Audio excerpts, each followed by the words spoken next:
장례식 얘기 하나 하고 시작하겠습니다. 옛날 미국의 어떤 시골 교회인데 목사님이 부임해서 갔는데 그 교회가 부흥이 안 되는 거예요. 그리고 아무리 돌아다니면서 교회 나오라 해도 사람들이 교회를 안 나옵니다. 나오던 사람들도 다 마음들이 냉담해졌어요.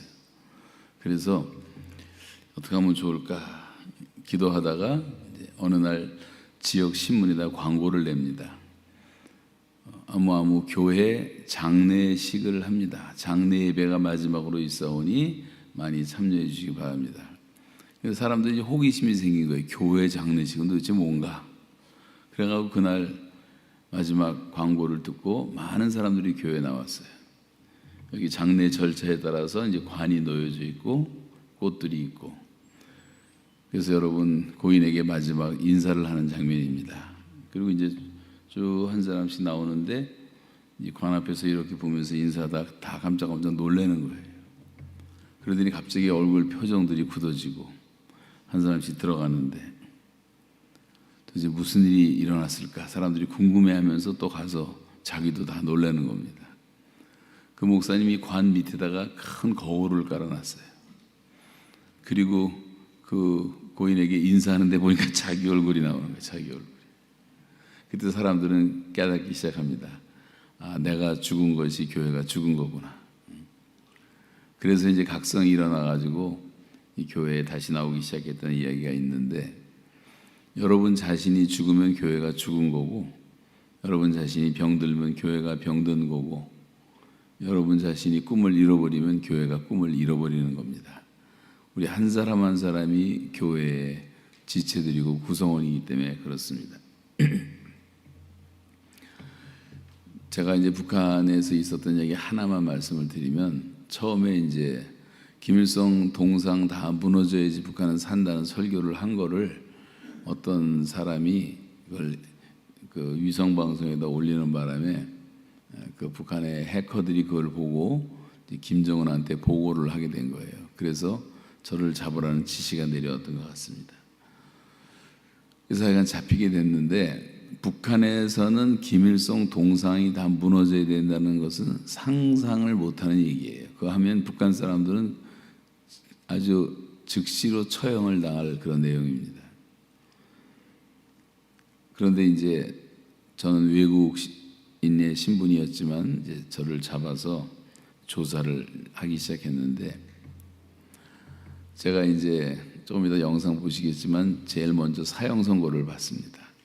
그 다음에 종신형을 받고 노동형량을 받고, 그리고 한 3년 가까이 감옥에 살다 나왔는데,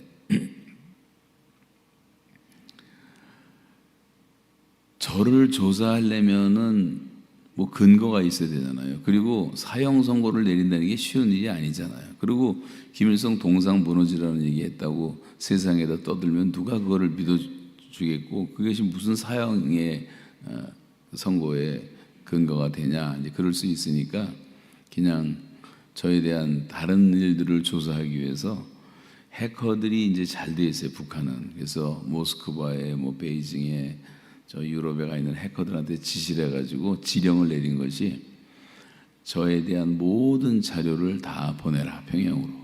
그래서 인터넷을 뒤져갖고 저에 대한 거를 다 모아서 제 옆방에서 조사했는데 다 보내더라고요. 오더라고요, 이것이.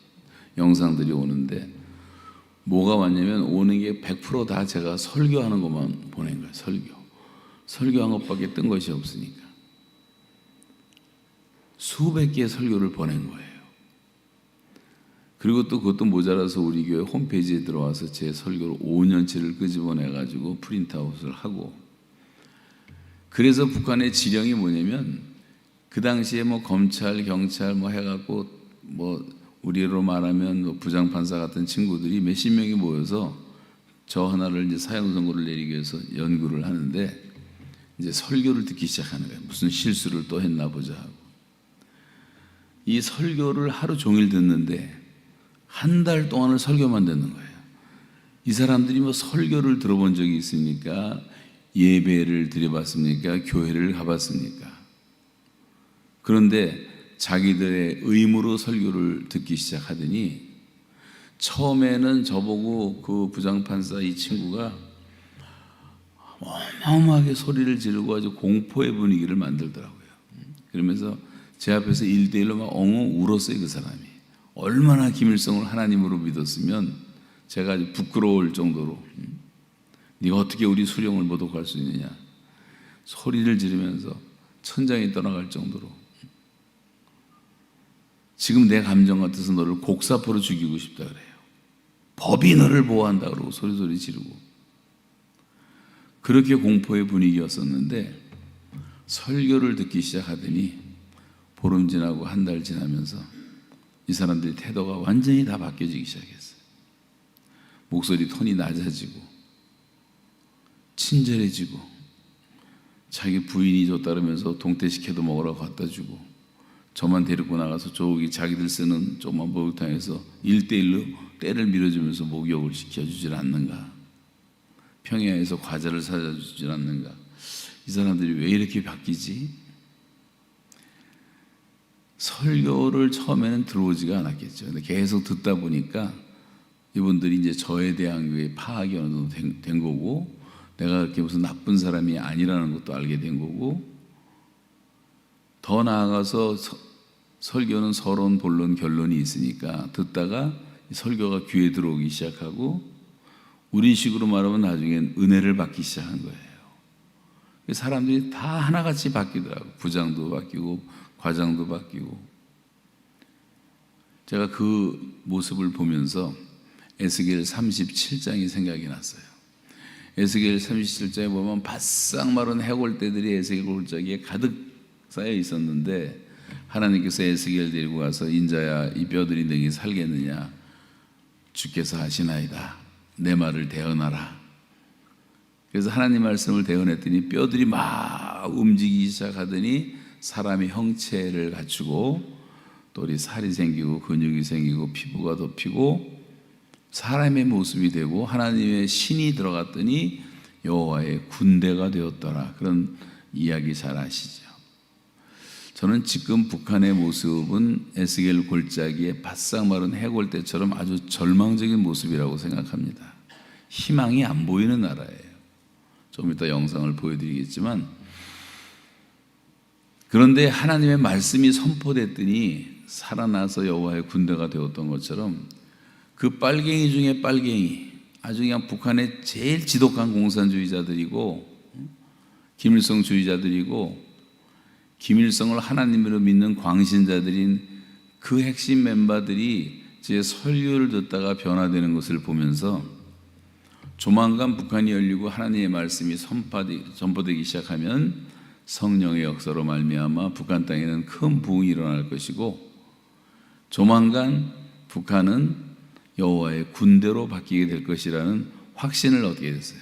제가 감옥에 있는 내내 그런 일들이 있었고 간수들이 하나씩 변화돼서 상담을 하기 시작했고, 이런 것들을 보면서 이제 느낀 것이 많은데, 여러분 지금은 우리가 이제 북한이 빨리 열리기를 기도할 때고, 또 하나님께서 이제 남한 사람들도 사랑하시고 사용하시지만 남한 사람들은 너무 배가 불렀어요. 지금 너무 배가 불렀어. 옛날 영성을 많이 잃어버렸어요. 지금 금식 기도도 잘 안 합니다. 옛날엔 그렇게 나라가 어려우고 위기 때는 다 최소한도 3일 금식들을 다 모여서 했는데, 지금 금식은 무슨 뭐 옛날 중세 때 얘기처럼 알고 있는 사람들도 많고, 기도원도 사람들이 안 가고, 옛날에는 그냥 위기 때는 다 산에 모여서 산 기도하고, 새벽마다 교회에서 새벽 기도하고, 금요일 되면 철야 기도를 하고, 뭐 주여 삼창을 외치면서 울부짖고 기도하고, 지난 75년 동안을 그렇게 기도로 지켜온 이 나라 이 민족이 이제 배들이 불러가 그걸 잘 안 하는 거예요. 옛날엔 부흥회를 하면 온 동네 교회가 다 모였습니다. 근데 요즘 교회들은 부흥회 하면 자기 교인도 안 와요. 여러분도 한 번도 안 와본 사람 많을 거예요. 지금 자기 교회에서 뭘 하는지도 모르고 1년에 한 번 하는 그 부흥회 같은 것도 별로 관심도 없고 그냥 유튜브나 보고 우리가 왜 이렇게 되었는가 좀 생각을 해야 돼요. 이대로 좋은 것인가? 그래서 하나님이 북한을 남겨놓으신 겁니다. 북한 땅에서 앞으로 큰 부흥이 일어날 거예요. 제가 요즘 탈북 신학생들 데리고 훈련을 시키고 있는데 지금 한 3, 4년 동안 찾아낸 게 150명을 찾아냈어요. 북한 탈북 신학생들을. 그래서 그 아이들 장학금 주면서 공부시키고 훈련시키고, 또 여름방학 때, 겨울방학 때 3박 4일 훈련하고, 매일 새벽 365일 5시에 큐티로 칼럼으로 도전도 하고, 토요일 날 2시간씩 기도회 하고, 또 성서대학이라고 12주씩 봄 학기와 가을 학기에 공부도 시키고 이제 하고 있는데, 이 친구들이요 몇 년 안 됐는데 지금 성경을 대부분 많은 학생들이 백독을 했어요. 백독. 성경을 백독을 했어요. 여러분, 평생 교회 다니면서 우리는 성경 백독한 사람을 만나보기가 힘들 정도예요. 성경책 들고만 댕기지 얼마나 여러분 말씀에 깊이 빠지고 말씀에 대한 정말 갈망이 생겨서 하루에 9시간씩 성경을 읽는 것을 1년을 하루도 안 빠지고 할 수 있냔 말이에요. 그런 사람이 참 드물잖아요. 연속극 보는 데는 뭐 정신없이 보고, 설교는 뭐 조금 5분만 지나도 시계 들여다보는 사람들 많고, 연속 보면서 시계 보는 사람이 있어요? 왜 이렇게 빨리 끝나가? 좀 더 하지. 비디오 갖다 놓고 밤새 보는 사람도 있고, 바둑 두면서 밤새 눈 하나 깜짝 안 하고 바둑은 뜨고, 그렇게 새벽기도 안 나와도 골프 간다 그러면 새벽에 발딱발딱 잘 일어나고, 뭐 자기가 좋아하는 건 사람들 다 하는 거예요. 바쁘다는 거, 시간 없다는 것은 다 핑계와 변명이에요. 여러분이 좋아하는 건 다 합니다. 도박 좋아하는 사람은 화투짝 들고도 밤을 꼬딱꼬딱 세워도 까딱 없어요. 내가 다 좋아하기 때문에 하는 거예요. 내가 정말 하나님이 그렇게 좋고 하나님을 그렇게 사랑하고 그 영광의 하나님 앞에 내가 나왔다는 그런 의식을 가지고 지금도 귀를 기울여 내 기도를 들으시는 하나님을 의식하면서 우리가 정말 살아갈 수 있다면 우리의 태도가 이렇게 되지는 않을 것 같아요.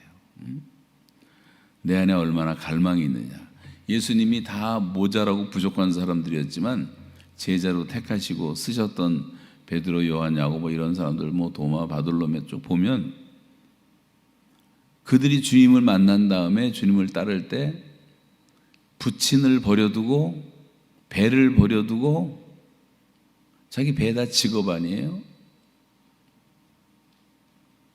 그렇게 따랐다고 말하고 있어요.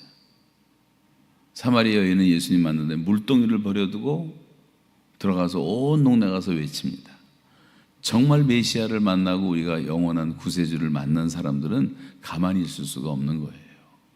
사도행전 사람들은 다 술 취한 사람이라는 얘기를 들을 정도로 얼마나 기도를 많이 했는지 다 성령에 충만했어요.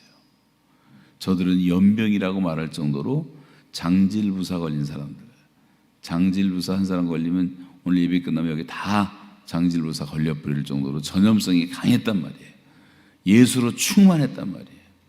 얼마나 예수로 충만했으면 사도 바울은 베스도가 아까가 말하기를, 바울아, 내 많은 지식이 너를 미치게 했구나. 예수에게 미친 사람이라고 말했어요. 세상을 뒤집어 엎는 사람이라고 별명을 했어요. 그게 크리스찬들의 원래 모습이고 정상적인 모습이란 말이에요. 요즘에 그렇게 살면 완전히 광신자로 할 거예요. 아마. 이상한 사람이다. 좀 점잖게 믿지. 지금 우리의 신앙생활이 바른 건지를 살펴볼 필요가 있다고 하는 겁니다. 그런 면에서 지금은 교회가 다시 한번 각성을 할 때고 깨어서 기도할 때고 우리의 신앙을 철저하게 좀 점검을 할 줄 알아야 돼요. 더군다나 여기 모이신 분들은 대개 다 인생을 이제 반 정도 다 사신 분들이라면 뭐 남은 생에 내 신앙생활 하나 유지하기도 힘든 사람들인데, 근데 지금 아이들은 잘 키우면 사무엘처럼, 디모데처럼, 다윗처럼, 요셉처럼, 다니엘처럼, 에스더처럼 평생을 귀하게 쓰임받을 수 있는데 애들에는 관심이 없어서 주일학교는 다 죽어가고 있고, 대한민국의 경우 지금 70%의 교회가 주일학교가 없어졌어요. 아예. 이 비극입니다. 비극. 노인들만 가득하고 시니어들이 지금 60% 이상이고 완전히 교회가 이제 고령화되기 시작하는 때가 됐어요. 그러면 남은 생애라도 좀 열심히 살아야 되는데 너무 진선미를 강조하는 도덕적인 종교 생활을 하는 수준으로 남아가지고 복음이 뭔지도 모르고 내 죄 문제가 어떻게 해결을 받는지, 내 죽음의 문제가 어떻게 해결을 받았는지 교리로만 알지 이것이 내 안에 와닿지도 않고, 그런 종교 생활하는 노미널 크리스찬들이 너무나 많은 거예요. 그래서 이제는 자신을 정말 돌아보면서 좀 깨어 있어야 돼요. 성경에 계속 나오는 말이 근신하여 정신을 차리고 깨어서 기도하라. 그리고 만민에게 가서 복음을 전하라. 예루살렘부터 온 유대 사마리아 땅끝까지 가라. 모든 민족으로 제자를 삼아라. 그리고 아버지와 아들과 성령의 이름으로 세례도 주고 내가 너에게 분부한 모든 것을 가르쳐 지키게 하고, 세례 주는 거 목사만 주는 게 아니에요. 성경적으로 보면 여러분도 다 세례를 줄 수가 있는 거예요. 원래 우리가 교회에 덕을 세우기 위해서 요즘엔 목회자들이 그런 사역을 하고 있지만, 선교지 가면 뭐 다 목사만 가나요? 누구나 가서 여러분 교회도 세울 수 있고 설교도 할 수 있고 전도도 할 수 있고 다 할 수 있는 거란 말이죠. 그게 주님의 뜻이고 그렇게 가라고 말씀하셨는데, 우리는 예루살렘이 좋다고 교회에만 모여있고 가질 않아요. 교회라는 것은 이 게더링 처치도 중요하지만 스캐터링 처치가 더 중요한 거예요. 이 모이는 교회도 중요하지만 흩어지는 교회가 중요한 거고, 이 커밍 스트럭처도 필요하지만 고잉 스트럭처도 아주 중요한 겁니다. 예배당에 모여만 있으면 안 되는 거예요. 진짜 여러분과 저의 모습은 예배당 바깥에서의 모습이에요. 진짜 교회는 여러분의 직장과 학교와 사업터 이런 것이 교회란 말이에요. 내가 거기서 소금이 되고 빛이 되는 것이 하나님의 뜻이지, 예배당에 와서만 교회와 소금과 빛이 되면 안 되는 거예요. 성경은 그런 말을 한 적이 없어요. 너희는 세상에 빛이고 세상의 소금이라 그랬지. 우리 교회에서는 뭐 다 천사들이야. 할렐루야. 뭐 권사님, 장로님, 할렐루야, 아멘. 그러다가 뭐 운전대 잡고 집에 돌아가면서 또 싸우기 시작하고 또 삐지고 또 일주일 내내 말씀대로 살지 못하고 있다가 또 교회 와서 또 잠깐 회개하고, 뭐 이런 어린아이 같은 그 영적 수준을 벗어나지 못하고 우리가 산다면 평생 그렇게 살 수밖에 없는 거예요. 정말 이제 좀 성장을 하셔야 되고, 많은 교회 목사님들이 그냥 젖병 꽂기 바쁩니다. 젖병. 애기들이 오니까 그냥 급한 대로 또 다 젖병 하나씩 꽂아놓으면 또 쪽쪽 먹고, 조금 힘을 얻어서 뭐 기어댕기다가 이제 다시 교회 오고 넘어지고 쓰러지고. 여러분 스스로가 일어나고 말씀 공부할 줄 알고 큐티할 줄 알고 전도할 줄 알고 제자 삼을 줄 알고, 여러분 퍼스널 미니스트리가 있어야 돼요. 개인 사역이 있어야 돼요.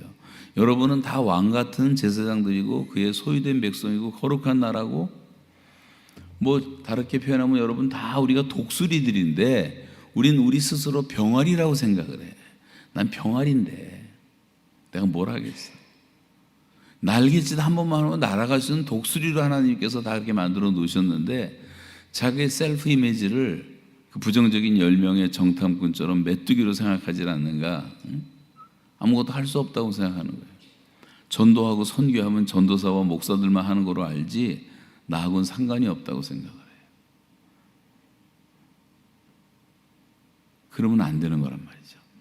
그래서 교회가 다시 한번 일어나야 되는데, 이 훌륭하고 좋은 이 목사님 네 분도 만나보니까 다 너무 좋고 귀한 분들인데, 이렇게 함께 사역을 하면서 다시 한번 전도의 불을 일으키고 선교의 불을 일으키고, 이 교회가 무슨 뭐 몇십 년, 50년 되네? 50년 됐으면요, 우리 교회는 이제 40년 됐는데 제가 5가정 데리고 시작을 했는데, 뭐 자랑이 아니고 우리 교회들이 지금 4,000명 모이고 청년들이 1,600명 모이고, 주일학교 이번에 여름 성경을 할 때 1,000명이 모였어요. 애들이 1,000명을 여름 성경학교를 3주를 해요. 우리는 3주 3박 4일 3주 동안을 해요.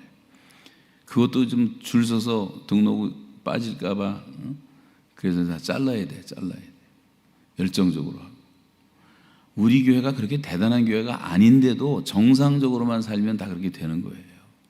50년이 됐으면 여긴 최소한도 5천 명은 돼야 돼. 여러분, 한 영혼은 천하보다 귀하기 때문에 숫자가 중요한 거예요. 구원받은 사람들이 많아야 되는 거예요.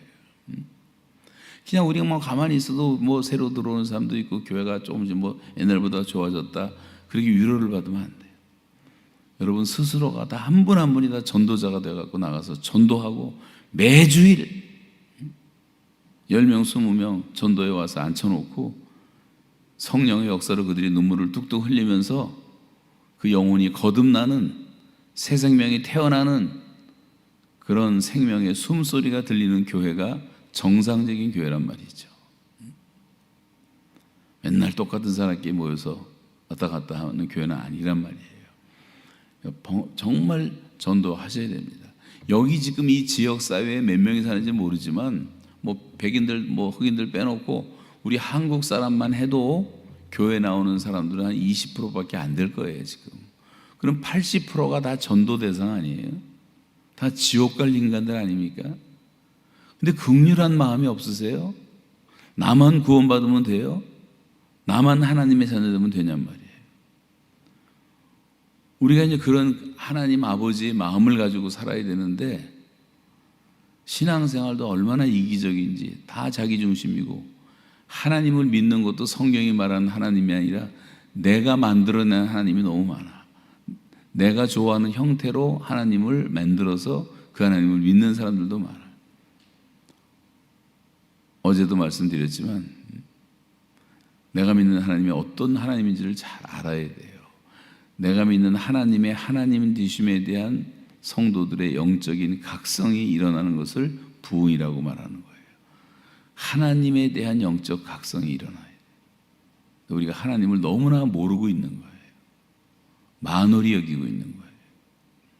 그래서 다시 한번 이런 기회에 각성할 수 있기를 바라고, 지금 우리나라 상태가 어떤 상태인지 잠깐 영상을 통해서 좀 보고, 지금 북한도 다 우리나라입니다. 우리나라 불법으로 지금 지배하고 있을 뿐이지 다 똑같은 두만강, 압록강이 우리 국경이고 헌법에 보면 다 우리나라예요. 우리나라 백성 가운데 지금 2천만이 노예처럼 살고 있을 뿐이에요. 그들을 해방시킬 책임이 우리에게 있는 거예요. 김일성 부자 우상화의 모습을 보시면 저 개성에 있는 김일성 동상이 있는데, 저기 지금 새빨갛게 다 사람들이 이제 종이로 꽃을 만들고 가가지고 이제 경배하는 모습인데, 매일 저렇게 해야 됩니다. 다음 장면 보세요. 이건 평양에 있는 장대현 교회를 허물고 그 자리에다가 김일성 부자 동상을 세워놓고 매일 수백 명씩 와가지고 저렇게 경배를 시켜요. 의무적으로 와야 돼요. 저기는. 다음 보세요. 저렇게 동상을 만든 것이 북한 땅 전역에, 제가 말하는 것이 아니라 만수대 창작사에서 발표한 걸 보니까 지금 4만 3천 개가 세워져 있어요. 제가 처음 갔을 때 2만 8천 개라 그랬는데 지금 4만 3천 개가. 손바닥만한 땅덩어리에 다 우상 천지예요. 저 정도뿐만 아니라 가슴에 다 초상화 달고 다녀야 되죠. 집에 들어가면 어느 건물이든 예가 없이 학교 교실이라든가 회사라든가 가정이라든가 작은 방 큰 방 할 것 없이 다 김일성 부자 사진을 붙여놓고 매일 그걸 닦아야 되고 경배해야 절해야 되고, 뭐 그 정도가 아니에요. 얼마나 우상 숭배를 시키는지. 이것을 75년 동안을 하다 보니까 사람들이 다 쇠뇌가 돼가지고 김일성을 우리가 하나님 믿는 것보다 더 잘 믿고, 김일성 죽고 김정일 죽었을 때 뭐 우는 거 보세요. 자기 엄마 아버지 죽었다 이렇게 울어요 사람들이. 완전히 김일성을 믿는 가장 사악한 사이비 집단의 광신도 2천만 명을 만들어낸 세계 10대 종교가 바로 우리가 말하는 그 뭐라 그래요? 북한의 종교를 뭐라 그러죠? 아무도 모르세요? 10대 종교가 뭔지? 주체교라 그래요. 주체사상이라는 걸 그렇게 신앙으로 만들어 놓은 거예요. 완전히 노예를 만들어 놓은 거예요. 그러니까 이제 저주가 끊이질 않습니다. 제가 다 찍은 건데 가는 데마다 가뭄이 오고 홍수가 오고 저 산에서 돌이 흘러서 자다가 죽기도 하고 저 성진군 갔을 때인데 너무 비참하고요. 지난 수십 년 동안 식량이 모자라서 전국이 다 저렇게 식량난에 시달리면서 식량 골아다니는 사람들, 제가 기차 타고 다니다 찍은 것들이에요. 저건 고난의 행군 때 흔하게 봐요. 낮에 돌아다니면 저런 기차를 흔하게 봐요. 저거는 제가 타고 나왔던 평양에서 타고 나왔던 신의주 갈 때 타고 나왔던 기차인데, 이 기차가 얼마나 한심한지 창문도 없고 문짝도 없고 안에 들어가니까 의자도 없었어요. 저는 이제 국제칸이라고 그나마 맨 앞에 의자에 앉아서 왔는데, 저희 집 사람하고 몰래 북한 칸에 들어가서 앉았더니 다 바닥에서 앉아가더라고요. 평양에서 버스를 탔는데요, 그럼 원래 안 태워주거든요. 절대 못 타요. 근데 평양에 있는 버스가 바닥에 구멍이 숭숭 나 있는 거예요. 빠지면 떨어지면 그대로 그냥 직사할 정도로. 그런 버스들이 돌아다녀요. 지금도. 그게 옛날 얘기가 아니에요. 제가 2015년까지 그렇게 다녔고 2018년까지 그 현실 속에서 다 보고 나온 얘기입니다. 다 장마당 얘기고, 저건 이제 구장군에 해일이 와가지고 다 굶어 죽어서 우리가 도와주러 갔을 때 6년, 7년 동안 농사를 못 짓고 있더라고요. 이 집을 잠깐 보세요. 이런 집이 지금 이게 40만 명이 사는 큰 군인데, 구장군이라는 탄광지인데, 저 집을 제가 한 집 한 집 방문해 보니까 다 집집마다 사람이 하나씩 쓰러져 있더라고요. 그래서 어디 아프세요? 그랬더니 아프지가 않고 다 배가 고프대요. 배가 고프대. 보니까 앞에 풀을 말리고 있었고, 그 마른 풀을 가지고 강냉이 한 주먹 넣고 가마솥에 끓여서 먹는 걸 풀죽이라고 하는데, 그 풀죽 먹고 버티다가 우리로 말하면 영양실조에 걸려서 죽은 사람이 그렇게 많단 말이죠. 지금 현재도 유엔에서 발표한 게 1,400만 명이 다 영양실조에 시달리고 있습니다. 북한에서는 영양실조라고 그러지 않고 허약 1기, 허약 2기, 허약 3기로 나누는데, 허약 3기는 거의 다 죽을 사람들이에요. 저게 현실입니다. 그런데 대한민국 방송에서는 평양만 보여주니까 이 좌파들이 언론을 장악을 해가지고 저런 건 절대 안 보여줘요. 평양만 보여주니까 그렇게 사는 줄을 착각을 하게 만드는 거예요. 근데 평양도 모르는 얘기지만 가보면요, 정말 한심합니다. 저는 오랫동안 다녔고 20년 동안을 다녔고 150번을 다녔기 때문에 별별 일들이 다 있었는데, 그 집에 절대 못 가게 하는데 집에도 가보는 기회들이 생겼고 하는데, 베란다에다가, 아파트 평양의 베란다에다가 닭 몇 마리 키우면서 그거 계란 하나 먹으려고 대부분 애를 쓰고, 심지어 어떤 사람은 돼지도 한 마리 기르는 사람도 있고요. 전기가 안 들어와요, 북한은. 평양에 요즘 최근에 전기 들어오는 게, 많이 들어오는 아주 고급 간부들이 2시간 들어오고 보통 사람들은 1시간 들어옵니다, 하루에. 그럼 40층짜리 살면 뭐예요? 맨날 걸어서 올라갔다 내렸다 해야 되는데, 여러분 40층을 그렇게 걸어 다닐 수 있어요? 겨울 되면 화장실은 다 1층으로 바뀌어요. 1층에서 화장실을 봐야 되고, 평양 뒷골목 가도 한심합니다. 지방은 저렇게 사는 거예요. 넘기세계에서. 산들을 제가 회령 갈 때, 청진 갈 때, 신의주 갈 때 자동차로 한 이틀씩 가야 되는데, 하다 보면 산이 저렇게 다 민둥산이에요. 지금 저 산의 모습이 지금 여러분 좀 희미하게 보이지만, 이게 식목일날 나무 심으로 나온 모습인데, 저러면서 노래는 불러요. 뭐 황금산을 만들자, 보물산을 만들자. 그게 말이나 돼요? 그리고 또 잘하면 다 갖다가 뽑아다가 불 떼고, 추워서 얼어 죽을 수는 없으니까 깊은 산속까지 나무가 없어요. 다 민둥산이에요, 전국이.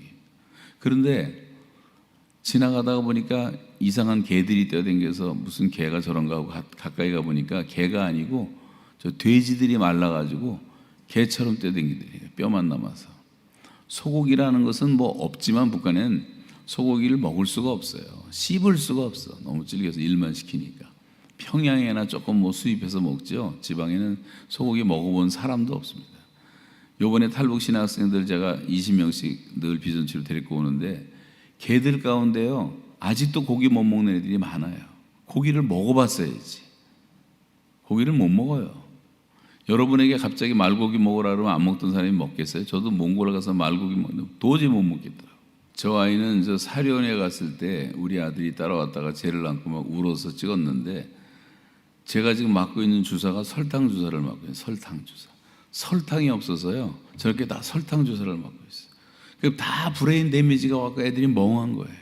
이대로 나가면 북한은 장애인 국가가 되고 난제인 국가가 되고, 지금 굉장히 심각합니다. 저런 아이들이 한 구석에 있는 게 아니라 우리가 도왔던 것만 7군데인데 1,350명을 우리 교회가 입양을 해서 쟤들을 먹이고 살리는 일을 10년을 한 거예요.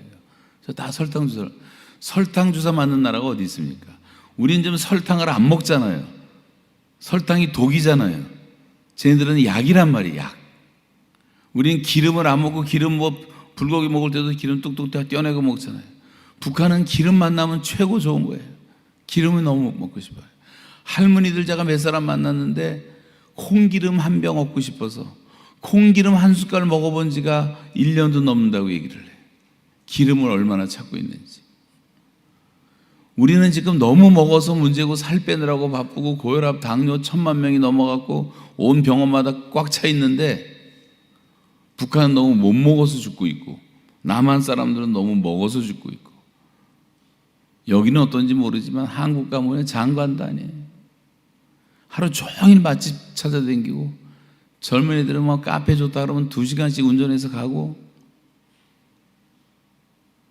지금 뭐 남과 북을 비교해 보면 제가 볼 때는 좀 기가 막힙니다. 기가 막혀. 우리 교회를 잠깐 보여드린 이유가 있어요. 우리 입당 예배 때 쌍무지개가 떠서 찍어놓은 건데, 제가 북한에 잡히기 전 마지막 주일 예배를 드릴 때 모습인데 10년 됐습니다. 벌써 10년 전. 그리고 3년 잡혔다가 나와서 벌써 7년이 돼가니까 30주년 우리 예배를 드리면서 선교사 70명 파송식하고, 다음 주에 와서 내가 은퇴하고 이제 새로운 후임 목사를 세워서 나는 선교사로 가겠다고 발표를 했는데, 잡혀가는 바람에 이제 뭐 날아가던 새가 잡힌 것처럼 근 3년 가까이 북한의 독방 감옥에서 혼자 있었는데, 그때 제일 그리웠던 것이 우리 성도들과 이렇게 함께 모여서 예배하던 것이 너무 그립더라고. 혼자 예배를 보려니까. 그때 성경 찬송도 없어서요, 그냥 맨손으로 들어갔다 잡혔기 때문에 성경 찬송 없이 제가 134번 주일을 혼자 지켰는데, 그 예배 보는 게 그렇게 힘들어요. 성경 말씀을 기억해갖고 적어놓고 예배 드리고, 찬송가 또 아는 것들, 근데 또 우리가 PPT로 보다 보니까 가사를 잘 못 외워갖고 그렇게 쉬운 찬송인데도 2절이 생각이 안 나고 3절 생각 안 나고, 그것도 생각나면 쓰고, 그래서 한 60, 70개 찬송가 만들어 놓고 부르면서 주일은 일을 안 시키니까 감옥에 혼자 있으니까 예배 드리고, 그때 이 성도들과 함께 예배 드리는 것이 얼마나 큰 축복인가 아주 절절하게 느껴지더라고요. 우리가 함께 이렇게 예배하고 찬양하고 기도하고 교제하고 하는 것이 여러분 큰 특권이고 복인 줄로 믿으시기 바랍니다. 감사하셔야 돼요. 감사하셔야 돼요. 이렇게 자유롭게 예배드릴 수 있다는 게 너무나 감사한 거예요. 자유를 뺏겨보면 자유의 소중함이 너무 절실합니다. 하나님이 우리에게 주신 최고의 우리를 지으실 때 주신 복이 자유라고 하는 것인데, 사람이 자유를 뺏기면요 사람이 아니에요. 제가 감옥에 들어가서 그 창문 밑으로 보이는 산속이니까 그 오솔길이 하나 보이는데, 저기 한번 걸어보고 싶다. 한 번은 그냥 뭐 가보지도 못하고 나왔고, 화장실 가려면 손 들고 있다가 조그마한 방에서 간수가 와서 허락을 해야지만 화장실 옆에 붙어있는 화장실을 갈 수가 있었고, 화장실도 뭐 벌레 천지고 바퀴벌레 천지고, 화장지가 제대로 있습니까? 북한의 그 간수들도 화장지가 없더라고요. 여러분 믿어지지도 않을 거예요. 지저분한 얘기 할 필요도 없어요. 다 물로 해결해. 인도 사람들처럼 물로 해결해. 그런데 살다가 보니까 비행기 타고 제가 요즘 다닐 때 비행기 15시간도 전 절대 지루하지가 않아요. 뭐 기도하면 시간 잘 가고 말씀 보기 좋고 집중이 잘 되고 방해하는 사람 없고 뭐 하늘 높은 데 있으니까 기도도 잘 되고 화장실도 내가 하고 싶을 때 마음대로 갈 수 있고 화장실을 마음대로 갈 수 있다는 자체가 저한테는 지금까지도 감격스러워요. 자유를 뺏겨보면 자유가 얼마나 소중한가를 알 수가 있어요. 우리가 너무 익숙해서 그렇죠. 익숙해서 그렇지. 뭐든지 다 그렇습니다. 오늘 새벽에도 제가 우리 친구가 쓴 글을 하나 읽었는데 목사님인데 이 친구는 눈이 하나 없어요. 눈이.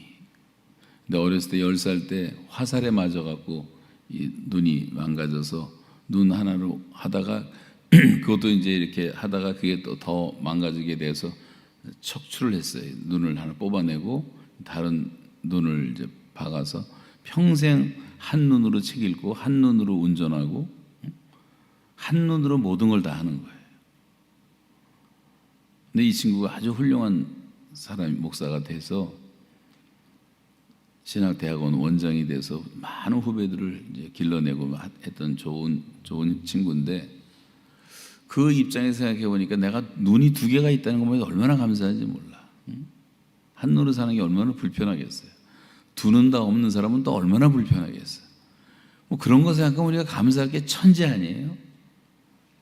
뭐 팔다리 다 있는데 팔다리도 없는 사람도 많고 중국은 또 워낙 인구가 많으니까 눈 못 보는 맹인들만 막 1000만 명씩 있고 벙어리도 1000만 명씩 있고 장애인들은 뭐 수천만 명이고 우리나라에도 장애인 연합회 총무가 저한테 얘기를 하는데 장애인으로 등록된 사람이 500만 명이래요. 10분의 1이 물론 대부분 노인들이 많지만 거기 정식으로 이제 장애인으로 사는 사람들이 한 200만이 넘는다 그러더라고요.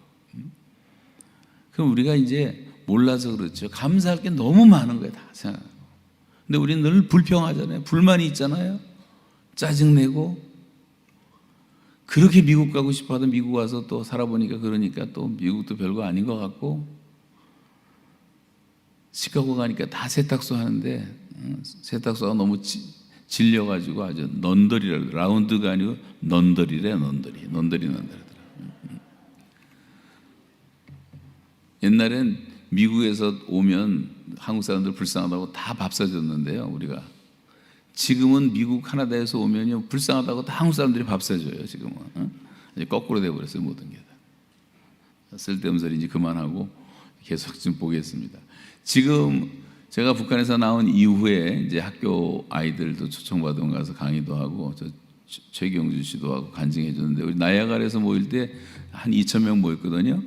쟤들이 이제 북미의 그 시민권자, 미국, 캐나다 시민권자들. 그래서 쟤네들이 다 북한에 가가지고 저 중에 수백 명이 북한 가서 우리가 영어 학교를 하나 세웠어요. 영어 교원 강습소를 세워서 북한에 있는 중고등학교 영어 선생들만 한 번에 200명씩 모아서 기숙사에다 집어넣고 2달 동안을 가리키는 거를 해서 2,000명을 훈련시켰는데 그때 쟤들이 와서 다 선생이 돼준 거예요. 영어가 자유로운 아이들이니까 2세들이. 그래서 이제 우리 저런 2세들 집회도 수없이 했습니다. 여기서. 그래갖고 이제 젊은이들이 많이 가서 사역도 하고 한국은 한 명도 못 가지만 그래도 미국, 캐나다는 근데 다 받아줬기 때문에 그런 일을 할 수가 있었던 거예요. 그런 틈새 전략들도 많이 있었고 양로원 사역도 틈새 전략이었고 또 바다 살리는 프로젝트 하는 것도 그랬고 또 함경도 돌아다니면서 저 논이 없으니까 오늘 다 못 보여드리지만 그 댐에 물 고여 있는 호수 물을 다 빼고 이제 논을 만들어줘요. 그런 일들을 하는 것도 다 깊이 침투할 수가 있어서 지하교인들도 만나게 되고 지하교인들이 준 성경책도 가져오고 이런 이야기들을 지금 다 말씀드릴 시간이 없는데 북한도 사람 사는 곳이니까 다 갔더라고요. 다음 넘겨주세요. 그래서 지금은 이제 계속 넘기세요. 천천히. 탈북 신학생들 처음에 50명 모아가지고 훈련시키다가 지금은 탈북 신학생들이 150명이 모입니다. 전국에 있는 아이들 거의 다 모아서 매년 훈련시키고 매 학기 훈련시키고 13주씩 성서대학 훈련도 시키고 저희들이 성경을 다 100독 이상을 했단 말이에요. 저 친구들이 이제 무장이 되면 북한에 들어가서 다 교회 세울 사람들인데 지금 목사가 100명이 나왔고 신학생 전도사가 150명이고 그리고 이제 사역자들도 많이 생기고 이제 북한 탈북민 자녀들 가운데 대학생이 2,700명이 있는데 걔들도 이제 전도하고 훈련시키고 있는데 뭐 장학금 주면 좋은데 워낙 돈이 많이 들어가니까 이번 학기도 내일 모레 이제 장학금을 또 주는데 한 1억 2천 정도가 들어가거든요. 1억에서 2억이 들어가야 돼요. 저 아이들을 이제 공부시켜 놔야지 훈련을 받고 준비가 되는데 아니 한국 갔더니 한국 교회가 6만 개가 있는데 신학생들 장학금 하나 제대로 주지를 못하더라고요. 그래서 제가 캐나다도 못 돌아오고 한국에 머무는 이유가 저 아이들이라도 준비를 좀 시켜야 되겠다 해갖고 그 사역을 이제 하고 있는데 그리고 이제 탈북민 3만 5천 명 대상으로 전도를 해야 되잖아요. 그래서 지금 수천 명씩 모아서 계속 전도 집회도 하고 있고 탈북민들 예수 믿는 그 퍼센티지가 한국 사람들 예수 믿는 퍼센티지보다 훨씬 높습니다. 그래서 열심히 하면 되는 거예요. 안 하니까 안 되는 거죠. 계속 넘기세요. 비전 TV도 오고 그래서 미국에 저 YM 캠프 갔을 때고 이거는 이제 일본에 갔을 때고 일본 전도도 지금 완전히 활짝 열려가지고 이 신학생들을 한 20-30명 데리고 가서 간증을 시켰더니 일본 교회가 다 북한 선교하겠다래요. 일본은 북한에 북송돼 간 사람들이 많아서 북한에 관심이 굉장히 많더라고요. 그래서 이제 오사카부터 시작해서 오키나와부터 시작해서 뭐 교토부터 시작해서 저기 후쿠오카부터 시작해고 다 지금 그 일본 교회들이 그렇게 각성하고 있고 이건 백악관 앞에서 이제 통일광장 기도회 시작할 때의 모습입니다. 저 친구들이 다 북한 신학생들이에요. 탈북 신학생들. 각 교회에 흩어져서 간증하고 지난달 수요일 날도 이 교회도 왔었죠. 수요 예배 때 와서 아마 못 만난 분들이 많을 겁니다.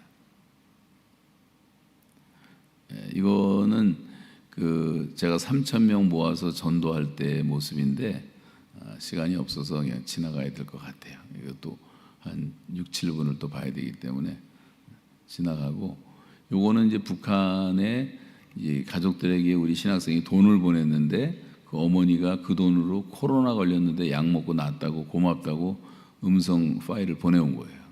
저렇게 들어가는 돈이 1년에 한 300억이 들어가요. 3만 5천 명이 자기 부모가 굶고 있고 엄마가 굶고 있고 동생이 굶고 있으니까 못 먹고 다 모아서 보냅니다. 한 80만 원 정도 꼴로 보내는 것 같아요. 그러니까 한 300억이 되는데 그래도 이제 브로커들 통해서 다 들어가니까 지금 제가 볼 때는 북한 선교를 위해서 투자하는 제일 좋은 방법이 탈북민들을 돕는 거예요.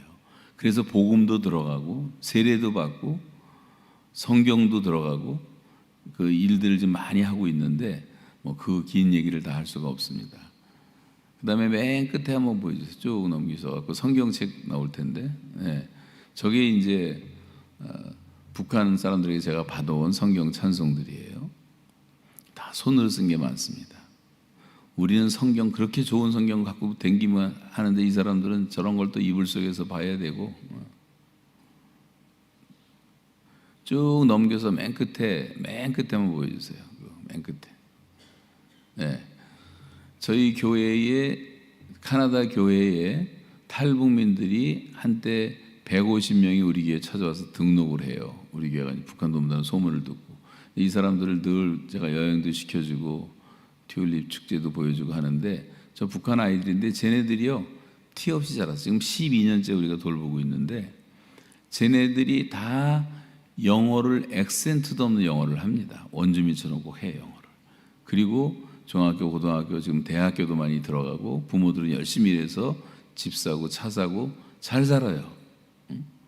이번에도 우리가 6년 반 동안 데리고 살았던 북한 부부가 있는데 그분들이 우리 교회에서 이번에 북한 사람으로서 처음으로 남편은 안수집사가 됐고 부인은 권사가 됐어요.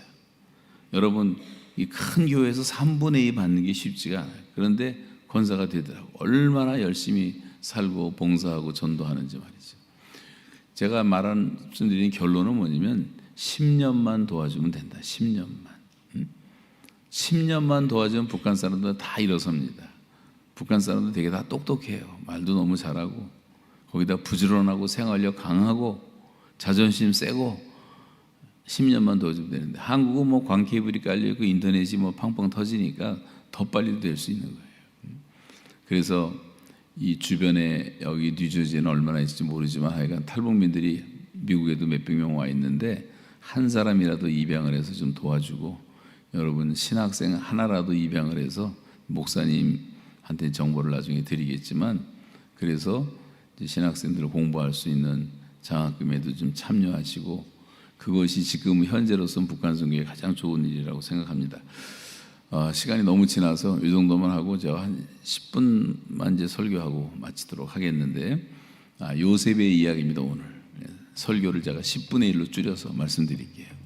요셉은 아주 희한한 사람인데 요셉의 생애를 보면 그 살아가는 그 생애가 쭉 성경에 자세하게 나오지만 우리가 볼 때 너무나 불행했고 엄마도 일찍 돌아가시고 형제들한테 또 팔려서 종살이하고 감옥 생활하고 17살에 붙잡혀가서 30살 될 때까지 그렇게 고생을 했고 중고등학교도 못 다니고 친구도 없고 이런 가운데서 살다가 어느 날 하나님의 섭리로 하나님이 요셉을 높이 세우잖아요. 왕의 꿈을 해석한 다음에 그때 이제 가뭄이 들어서 가나안에서 양식을 얻으러 와서 저기 앉아 있는 걸 요셉이 본 거예요. 자기 형들을. 형들은 이 사람이 요셉이라는 걸 꿈에도 생각을 못 하고 있었는데 그때 그걸 보고 정을 억제하지 못해서 가까이 가면서 그 사람들을 다 밖으로 내쫓고 나가라 그러고 형제들 앞에 무릎을 꿇고 방성대곡하니 바로의 궁중에까지 들리더라. 그리고 한 첫 번째 말이 형님들 제가 당신들의 아우 요셉입니다.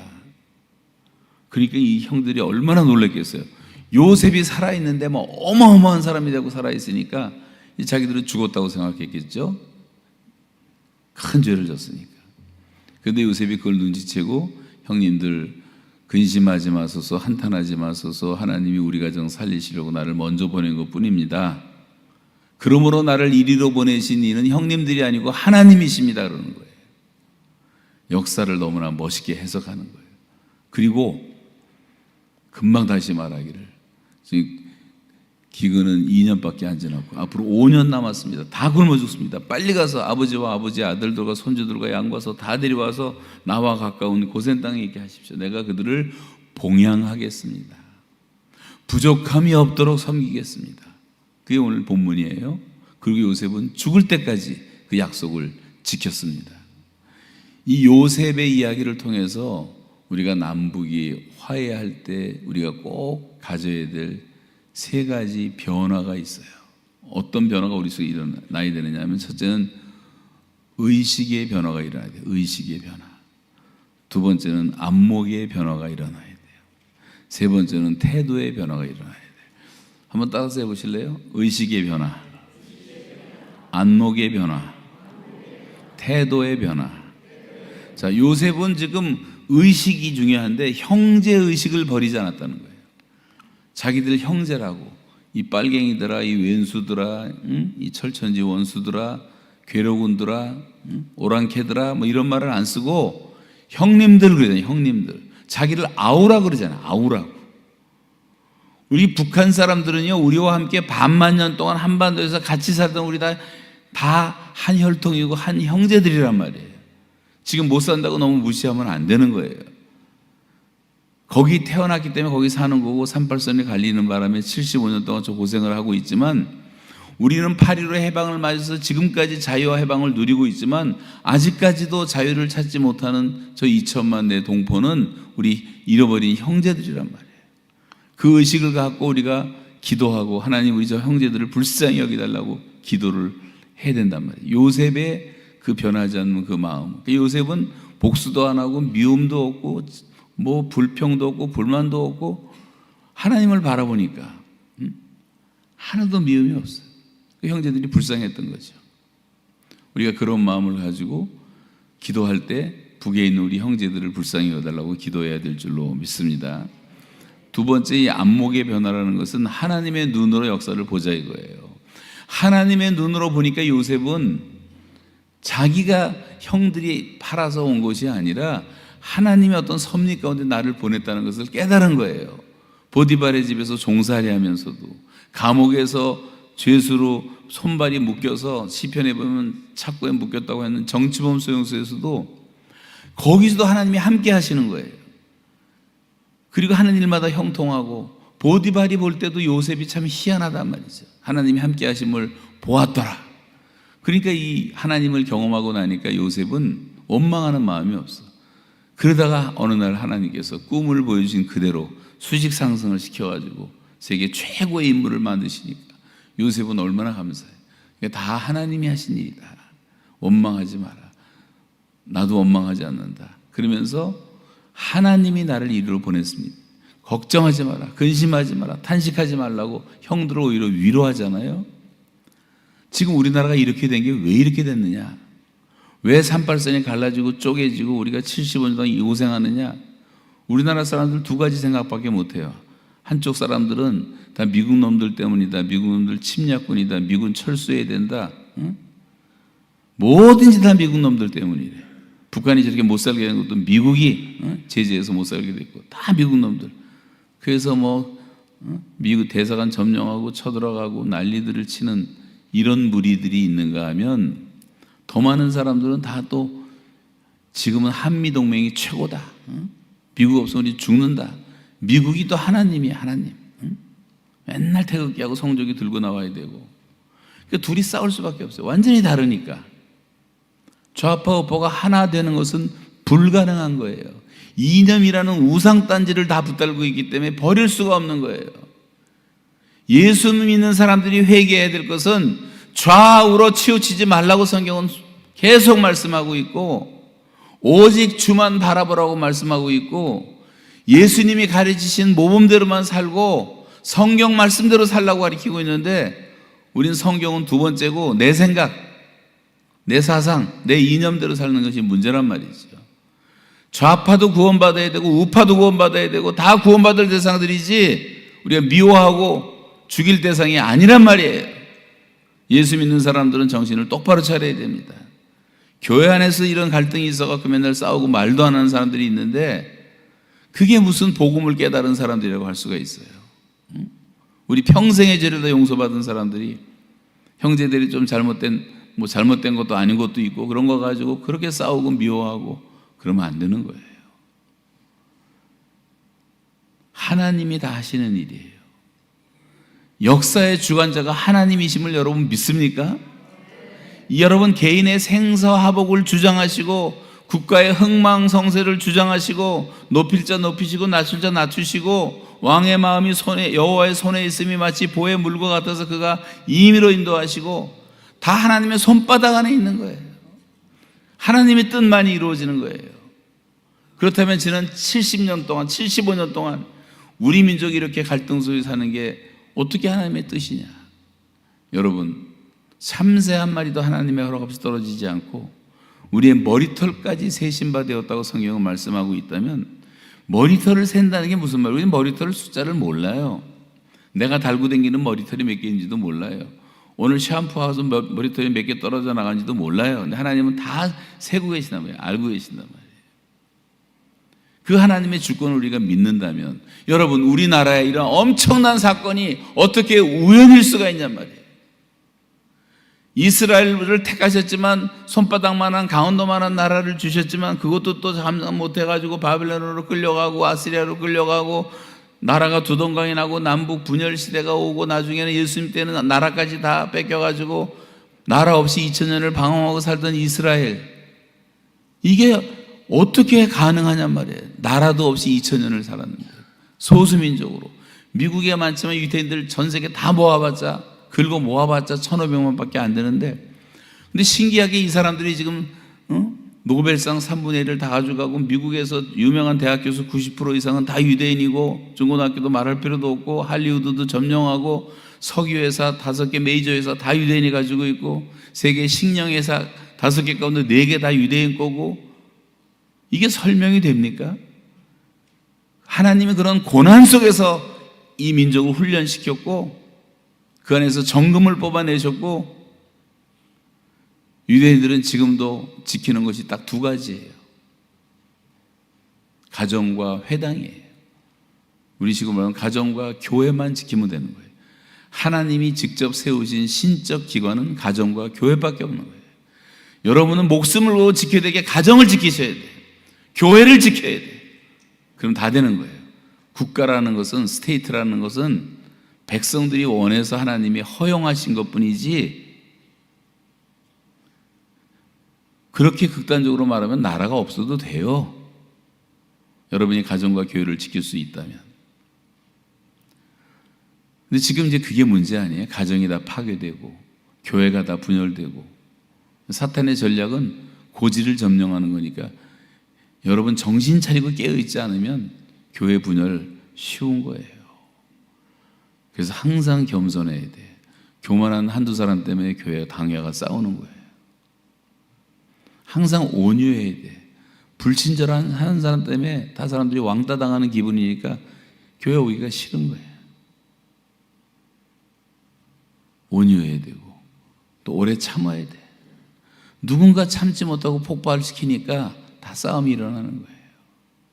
누군가 받아주질 않으니까, 서로 용납하라니 받아주질 않으니까.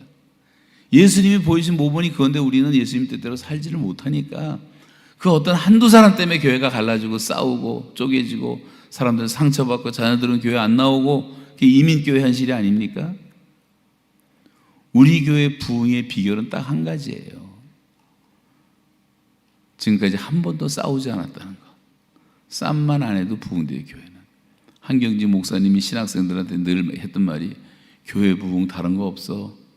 싸움 안 하고 장로교 간판만 걸어놓으면 부흥돼. 한국은 뭐 70%가 장로교회니까. 뭐 장로교다 하면 감리교가 또 크잖아요. 여러분, 우리가 하나 되는 것이 예수님의 마지막 기도고, 형제들이 연합하여 동거하는 것이 하나님이 가장 기뻐하는 것이고, 그렇게 살아야 되는 것입니다. 그래서 그런 하나님의 안목으로 역사를 보고 하나님 한번 바라보고 예수님이 보여주신 모범대로만 살면 돼요. 이 땅에서는 우리가 예수님 따라서 살면 되는 거예요. 원수라도 줄이면 먹이고 원수라도 목마르면 마시우게 하라. 제가 한때 북한 도우면서 군인들도 먹이고 다 그랬더니 나보고 빨갱이라는 사람도 많았어. 빨갱이라고. 근데 북한에 잡혀 들어가니까 빨갱이라는 사람도 한 사람도 없어. 민중은 이렇게 다 변덕스러운 겁니다. 사람들의 눈치를 보지 말고요, 정권 눈치 보지 말고 주님이 가르쳐 주신 대로만 살면 되는 거예요. 예수 믿는 사람이 뭐 어떻게 살아요? 예수님이 보여주신 대로 살면 되는 거지. 열심히 전도하고 열심히 말씀 가르치고 열심히 사랑하고 섬기고 살면 되는 거죠. 그래서 하나님의 안목으로 바라봐서 우리가 좌파 우파 이런 데 속해서 너무 극단적인 행동하지 말고 우리가 서로 평화의 중재자가 되어서 교회 안에서부터 다 구원받은 사람답게 살아가야 된다고 하는 겁니다. 세 번째는 태도의 변화인데, 요셉이 지금 형들을 만나자마자 하는 얘기가 빨리 가서 아버지랑 식구들 다 데려오라 그러잖아요. 2년, 기근은 2년밖에 안 지났고 이제 5년 남아서 다 죽는다고 살릴 생각을 하는 거예요.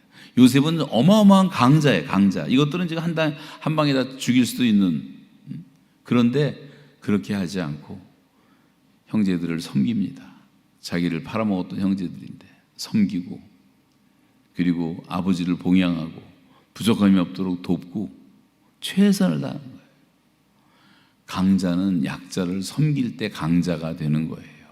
강자가 목에 힘주고 군림하고 갑질하고 그러면 안 되는 거예요, 절대로. 예수님은 하나님이신데 사람이 되신 거예요. 종의 형체를 갖고 오시고 제자들의 발을 씻기시고 물과 피를 다 쏟아서 우리의 죄를 다 씻어주시고 섬기러 이 땅에 오셨잖아요. 섬김의 리더십. 리더십은 크게 네 가지예요. 보스형이 있고 영웅형이 있고 천재형이 있고 네 번째는 성자형이 있는데, 예수님은 성자형의 지도자셨어요. 성자형의 지도자. 그걸 우리에게 닮으라는 거예요. 따르라는 거예요. 그래서 우리가 태도를 바꿔서 이제는 돕자, 섬기자, 항상 이 생각하고 살아야 돼. 지금 굶어 죽어가는 사람한테 먹을 거 주는 것처럼 소중한 게 어디 있냔 말이에요. 성경은 항상 사람의 생존권에 최고의 관심이 많아요. 하나님은 그 다음에 소유권이에요. 추수할 때도 옛날 구약의 율법에는 내 모퉁이는 추수를 하지 말라 그랬어요. 떨어진 이삭 줍지 말라 그랬어요. 포도나무 열매 떨어진 거 줍지 말라 그랬어요. 그건 놔둬야지 과부도 먹고 고아도 먹고 나그네도 먹고 이방이도 먹고 다 먹지 않느냐. 왜 너만 다 먹으려고 하느냐. 미국이 그 정신을 가지고 저 플로리다 오렌지밭 갔더니 오렌지밭이 끝도 없이 넓은데 그 오렌지 몇 개 따먹어도 아무 상관없대요. 감옥도 안 간대. 몇 개까지 먹을 수 있는데 2,000개까지 먹을 수 있다 그러더라고. 2,000개까지. 무슨 그런 희한한 법이 있나 봐요. 어려운 사람들을 나누면 살라는 거예요. 율법이 다 그거, 희년제도가 다 그런 것이고, 여리고로 내려가다 강도 만난 사람에게 다 고반 죽게 됐는데 그걸 보고 그냥 레위인도 지나가고 제사장도 지나가고 이방인 하나가 도왔다. 누가? 강도 만난 자의 이웃이냐. 지금 김일성이라는 강도를 만나서 거반 죽게 된 우리 민족 2천만 동포, 누가 형제냔 말이에요. 누가 형제냔 말이에요. 누가 이웃이냔 말이에요. 누가 진정한 민족이냔 말이에요. 무관심이 되겠어요. 얘들 아까 굶어 죽는 거 뭐 일부 보셨지만 저 아이들이 나와 무관합니까? 그냥 불쌍한 애들이라고 그냥 그러고 지나가면 되겠어요? 다 우리 피부치들이고 다 우리 조카들이고 우리 자식이고 우리 어머니고, 그렇게 생각을 하면 우리 마음이 좀 달라지지 않겠냐 말이죠.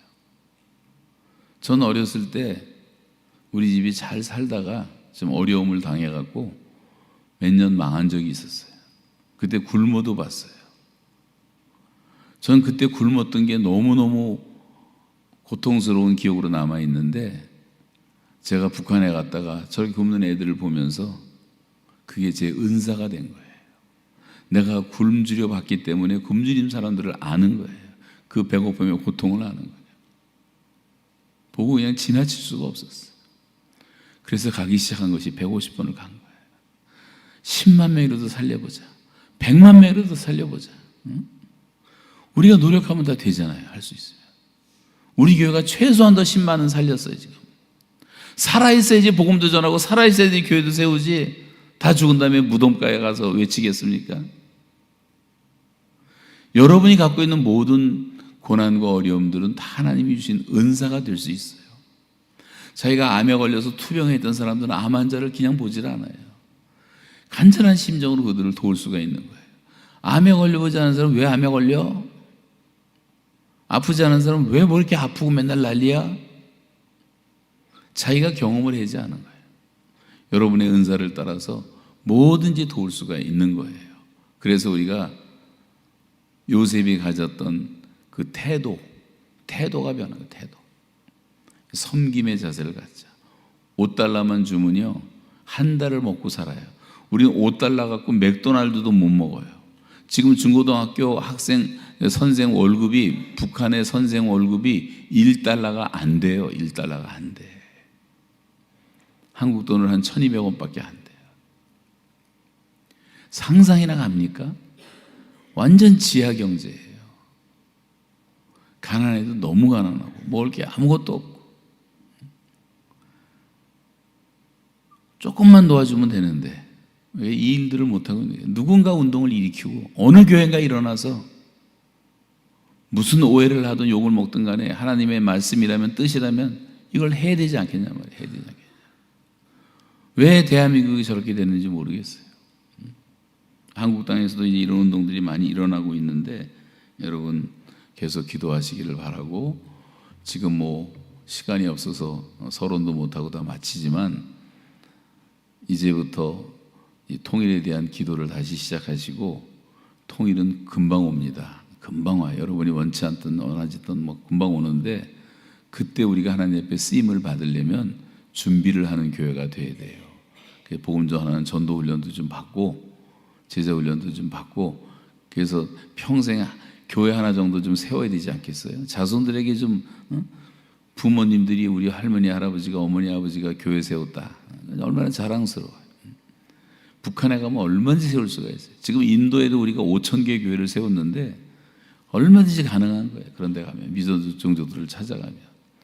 좀 복음을 위해서 사시고 또 하나님 나라를 위해서 정말 크게 쓰임받는 이 갈보리 교회 되시기를 주의 이름으로 축원합니다.